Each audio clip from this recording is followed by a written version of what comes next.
Desde hace más de 15 años me dedico al estudio social del sonido.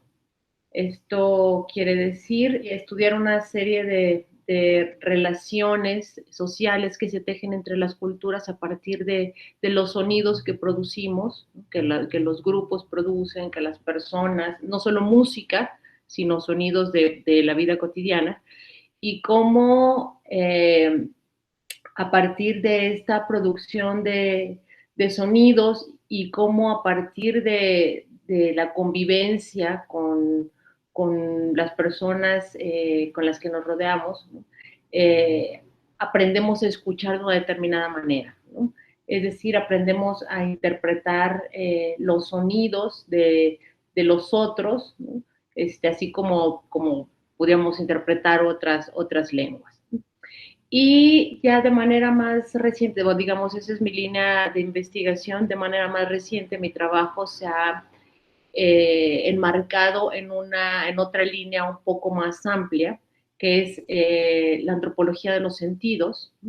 Es decir, ya no solo se trata de reflexionar específicamente sobre el sentido del sonido y la escucha, sino de entender cómo se producen relaciones sociales a partir del tacto, a partir del olfato, y cómo el grupo que pertenecemos, la cultura a la que pertenecemos, determina las maneras en que sentimos e interpretamos las sensaciones colectivamente. Una de las líneas de investigación que más me ha ocupado tiene que ver con el ruido y la violencia acústica en entornos urbanos. Eh, no solo con lo que tiene que ver con problemas acústicos que produce la exposición a entornos acústicamente hostiles, ¿no? Sino a tratar de entender por qué en las ciudades se produce ruido, ¿no? Por qué, cuáles son las actividades responsables de producir este fenómeno con el que a veces queremos decir todo y nada. Y entonces ver qué cosas hacemos los habitantes de las ciudades que producen esta sonoridad dañina, muchas veces incómoda. Y bueno, esas son a grandes rasgos mis líneas de investigación. Antes de que nos contes un poquito sobre este centro de estudio o esta red de estudios del sonido que coordinas, de pronto podrías como aclararnos en qué consiste ese concepto de violencia acústica, o sea, qué engloba o qué implica. Comúnmente, bajo el concepto de violencia acústica, se refiere al ruido, ¿no? Es lo que te decía, es un concepto un poco difícil de definir, y una de mis labores como investigadora es intentar construir una definición de ruido.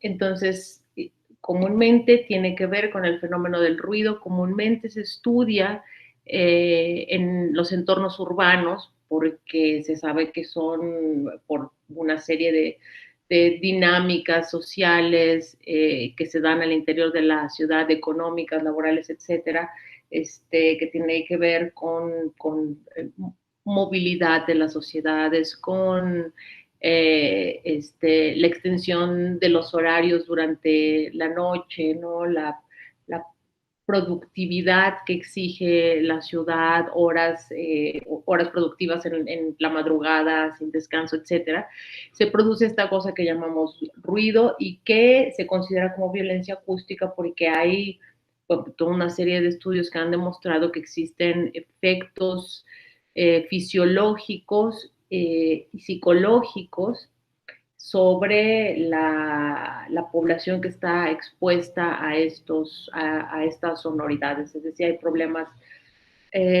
para descansar, problemas, dolores de cabeza, cardiovasculares, estrés, toda una serie de repercusiones, ¿no? Entre la población que está expuesta al ruido, ¿no? Problemas psicológicos que tendrían que ver con dificultad para dormir, para concentrarse en el trabajo o en las escuelas. Eh, también hay repercusiones a nivel social que sobre todo tienen que ver con problemas de convivencia en entornos vecinales, ¿no? Entonces, esta es, digamos, una noción más usual de violencia acústica. Y de manera, no sé, más reciente, más bien yo he incursionado en el estudio de esta noción en aspectos más amplios, ¿no?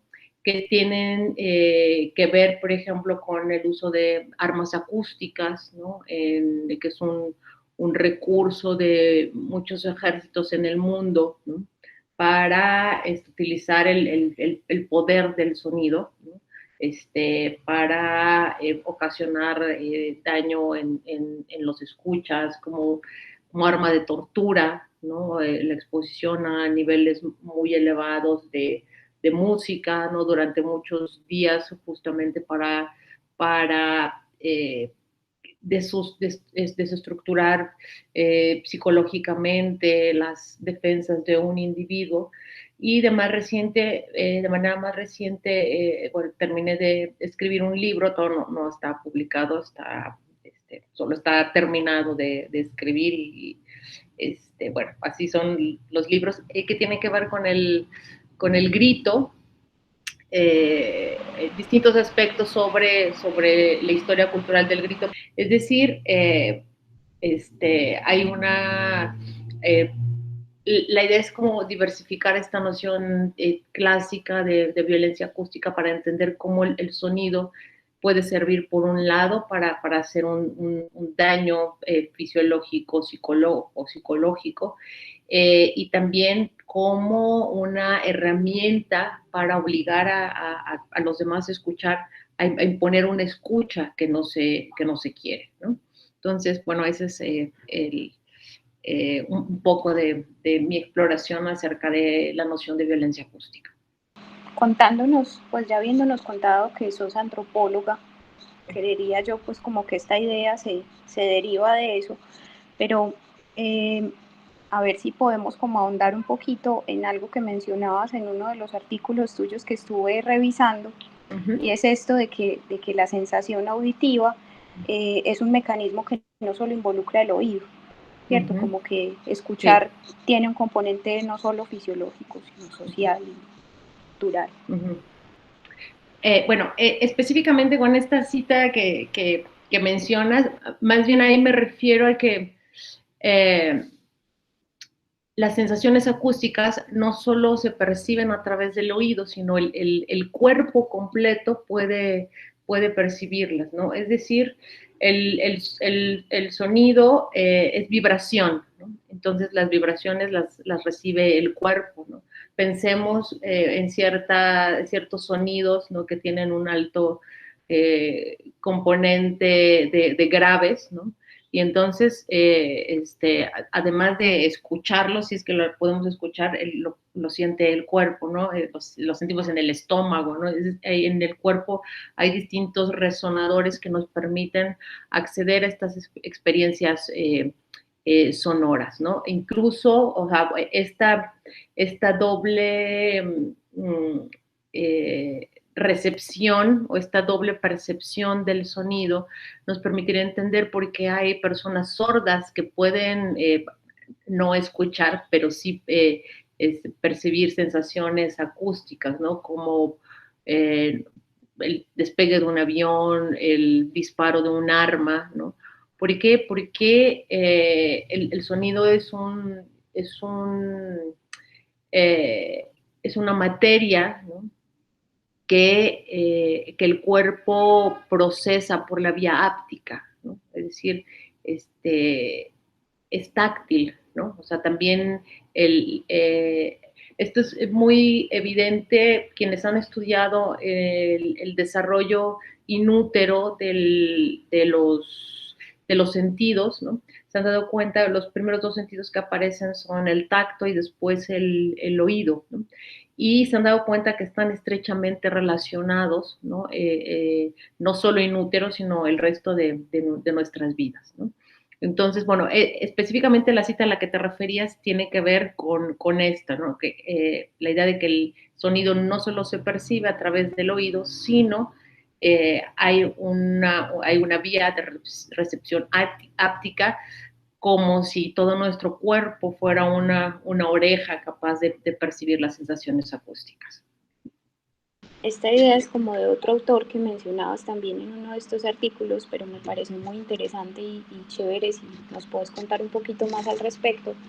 Y era pues como el señalamiento de que los comportamientos, digamos, eh, como de, pues uno podría decir entusiasmo, digamos el comportamiento que se da dentro de una marcha o dentro de una multitud, ¿cierto? Que pueden ser como comportamientos de devoción o comportamientos de, pues sí, como de un cierto seguimiento no muy reflexivo, que podían ser ante todo como respuestas corporales a un estímulo sonoro, ¿cierto? Que el sonido podía como contribuir a que ese tipo de comportamientos se desaten. Contanos un poco a ese respecto, sí.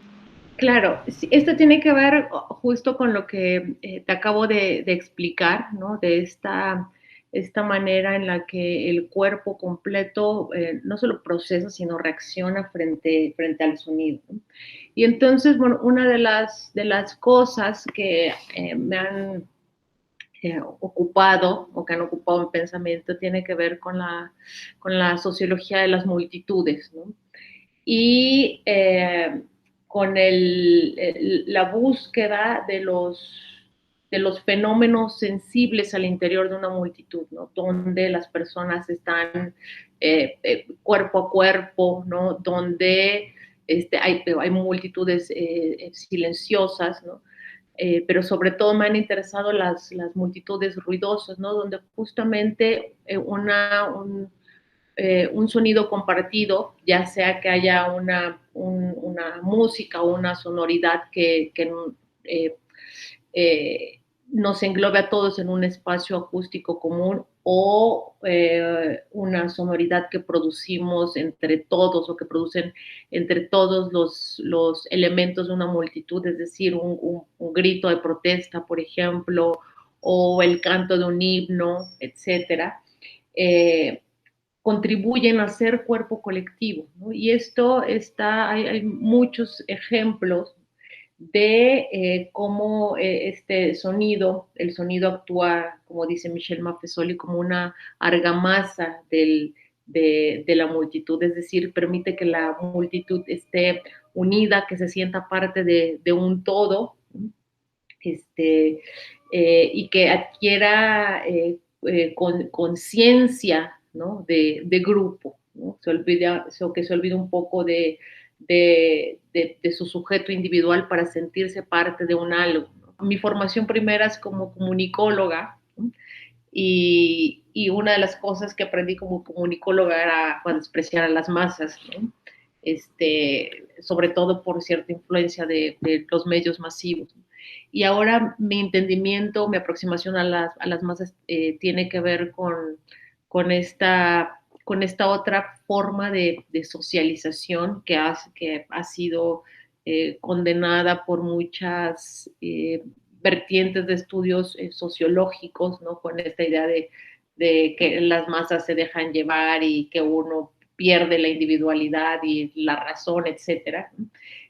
Pero hay casos bien interesantes, ¿no? Como para reivindicar cierta potencia afectiva y creativa dentro de los fenómenos de las masas. Hay una idea que nosotros queremos explorar también con este festival y es la idea de que las características del sonido, digamos la dificultad que tiene uno de cerrar los párpados, como hace con los ojos para librarse de una imagen que le molesta, o de, ¿cierto?, de encerrarse dentro de una casa con ventanas y puertas. El hecho de que en el caso del sonido eso no suceda puede ser una posibilidad como para conectarnos de nuevo con cierta conciencia ecológica de nuestra existencia en el planeta, ¿cierto? Y del hecho de que todos estemos aquí juntos compartiendo un espacio, unos recursos y unas experiencias. ¿Qué nos podés decir vos de esa característica del sonido, ¿cierto? Que a diferencia de los estímulos visuales o táctiles, es mucho más difícil aislarse de él. ¿Qué pensás de eso? Esta característica del sonido es uno de los ejes de mi tesis de doctorado y posteriores de estudio, es decir, tratar de entender cómo se conforman los espacios sonoros, a diferencia de otros espacios, del espacio visual, del espacio táctil, ¿no? Del espacio olfativo, que es mucho más semejante al sonoro, ¿no? En el sentido en que, entendiendo cómo se comporta una cierta materialidad, podemos o es posible eh, entender sus repercusiones sociológicas, ¿no? Y justo en esta particularidad del sonido, ¿no? Es decir, esta capacidad de extenderse, ¿no? De ir más allá de los espacios visualmente construidos, de colarse por los techos y las ventanas, que yo le he llamado intruso, el intruso sonoro. Justamente en esta particularidad está una de las razones, ¿no? De la existencia del ruido, ¿no? Es decir, en primera instancia lo que nosotros entendemos por ruido son sonidos no invitados, ¿no? Sonidos que no deseamos en nuestro espacio privado, ¿no? Lo que sea que entendamos por eso, ¿no?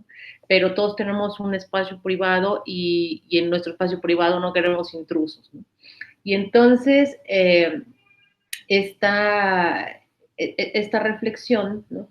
También me ha llevado, o sea, esta reflexión que tiene por objeto entender cómo se comporta espacialmente el sonido, ha sido abordada también desde la etología, ¿no? Es decir, para entender cómo los seres humanos configuran sus espacios, ¿no?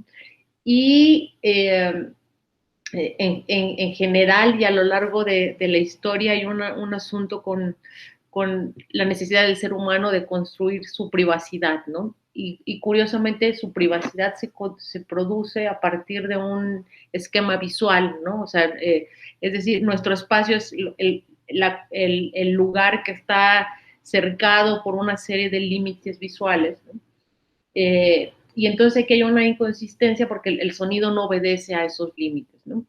Y desde la etiología no se ha estudiado el comportamiento animal, por ejemplo, donde hay muchos animales que sí entienden, ¿no? Que su espacio, o sea, tienen una noción de habitar el espacio acústico, ¿no? Y entonces entiende que su espacio se limita, por ejemplo, o sea, su espacio acústico termina hasta donde alcanza el sonido, o sea, por ejemplo, un rugido, ¿no? O un grito, ¿no? Hasta donde es su voz alcance a escuchar, esa es una extensión de un espacio propio. Entonces aquí más bien, sociológica y antropológicamente hablando, nos encontramos con una noción de vida privada, ¿no? Una noción de privacidad que rechaza, ¿no? Al otro que está próximo a uno.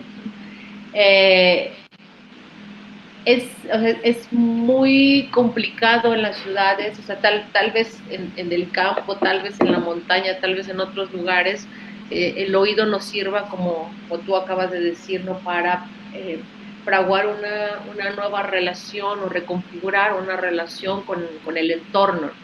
Pero en las ciudades es muy difícil, ¿no? Porque digamos, hay un asunto de convivencia vecinal muy estrecha, ¿no? O sea, ni siquiera el oído nos alcanza nuestra experiencia sonora nos alcanza para entender esto que planteas y que ahora con la pandemia, sobre todo en los momentos de mayor encierro, ¿no?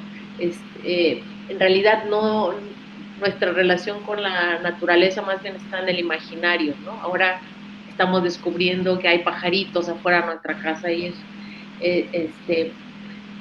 eso ha hecho pensar, ¿no? Porque eso es una de las cosas que ha surgido, que justo la pandemia y el vaciamiento de las ciudades, la posibilidad de encontrar silencio, ¿no? Nos podría llevar a replantear una relación con el planeta. Y digo, sería lo ideal, pero yo no sé si eso ocurra, o sea, finalmente vamos a volver a salir a las calles y finalmente la gente va a volver a su cotidianidad o a otra cotidianidad y el Sí. ruido va a estar ahí, ¿no? Entonces, pero sí creo que es una oportunidad que se debiera aprovechar ahora que estamos con los oídos abiertos y somos receptivos y estamos entendiendo que el mundo suena y que las ciudades son un caos. Podría ser, o sea, no sé si una reconfiguración a nivel de revolución, pero sí una ocasión para mejorar nuestra relación con el entorno, para implementar pedagogías de la escucha, ¿no? que nos permitan sostener un poco más este estado que hemos creado, ¿no? Este, de un poco menos de saturación sonora en nuestros entornos. Pues incluso es como un matiz que vos ponías también en alguno de estos textos. O sea, yo creo que es humana como la tendencia a buscar ese ámbito privado, pero también hay unas, pues como unas condiciones de época ya muy prolongada, demasiado prolongada esa época, pero que nos invitan a defender pues como nunca la idea de propiedad privada, ¿cierto? Vos en el texto en algún momento hablabas de que también incide ahí pues el hecho de que ya no seamos pueblos nómadas, ¿cierto? Pero también está la lógica de la propiedad privada, del consumismo, es decir, ese afán, no sé si no sé si siempre la gente se sintió invadida tan fácil. No, o sea, justo eso es materia de interés antropológico, ¿no? O sea, entender vivo en una calle donde hay muchas ambulancias, entender esas diferencias culturales, ¿no? Que se manifiestan en la percepción, ¿no? Es decir, o sea, la percepción no solo como un mecanismo a través del cual captamos estímulos fisiológicamente, sino como un proceso racional, ¿no? A través del cual interpretamos lo que sentimos. Y entonces resulta que la noción del intruso tiene que ver con la manera en que las sociedades y las culturas conciben lo público y lo privado, ¿no? O sea, hasta dónde llega nuestro territorio privado, qué tanto estamos dispuestos a abrirles la puerta a los otros, qué tanto estamos dispuestos a escuchar a los demás, como por ejemplo en mi trabajo ahora sobre la historia cultural del grito, una de las cosas que exploré fueron culturas ya muy antiguas, ¿no? Cuya organización de la vida colectiva, cuya organización social estaba determinada por el uso de la voz alta, ¿no? Entonces, es decir, eh, eh, o sea, esto nos remite a la historia de la publicidad, cuando la publicidad se hacía a través de la voz, no era un fenómeno vocal, Sí. no un fenómeno escrito. Y entonces, aquí es bien interesante porque las cosas que ocurrían a nivel comunidad, o sea, un nacimiento, ¿no? Un enfermo, un perdido, algo, se gritaban, ¿no? Y entonces, digamos que había más tolerancia a esto que ahora llamamos ruido, ¿no? Había más tolerancia a las intrusiones porque se entendía que aquello que se decía en el espacio público era de competencia colectiva, ¿no? O sea, y que a todos nos debía o nos interesaba lo que le pasaba a un miembro de la comunidad. Entonces, estas fronteras entre lo público y lo privado son una materia de interés súper interesante, pero una materia de estudio súper interesante porque nos demuestra que las fronteras son móviles y que en cada sociedad y que en cada época se reconfiguran de distinta manera, de tal suerte que la noción de ruido también cambia, ¿no? La noción de Sí. ruido en un lugar y en otro no es la misma. Entonces, interviene ahí la antropología para tratar de entender los elementos socioculturales que nos ayudan a construir nuestra percepción. Bueno, esto es más pues como a modo de curiosidad, pero también Ujú. porque puede haber personas interesadas en buscar tu libro. ¿Nos puedes contar del libro que publicaste sobre el fenómeno del ruido en México específicamente? Yo tengo dos libros publicados. Uno se llama La sonoridad de la cultura, eh, Cholula, una experiencia sonora de la ciudad, y ese libro fue como mi primera aproximación. Entré al concepto de paisaje sonoro y después me deslindé del concepto de paisaje sonoro porque no me servía para explicar las relaciones socioacústicas que descubrí en esta ciudad que estuve estudiando. Eh, Ese es un libro y sé que hay gente que lo ha conseguido por internet, o sea, hay librerías que hacen envíos. Sí. Y si no, bueno, tengo una página en academia.edu y ahí lo pueden descargar en PDF, ¿no?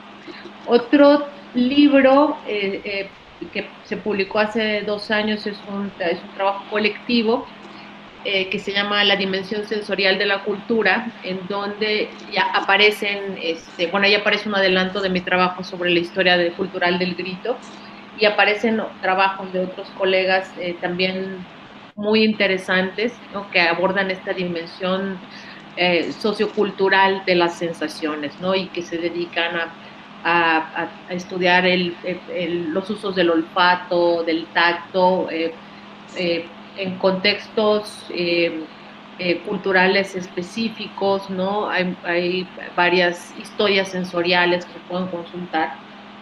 Y, y tengo otro libro, este libro sobre la historia cultural del grito en preparación. Yo espero que a más tardar el próximo año pueda, pueda nacer mi libro, ¿no?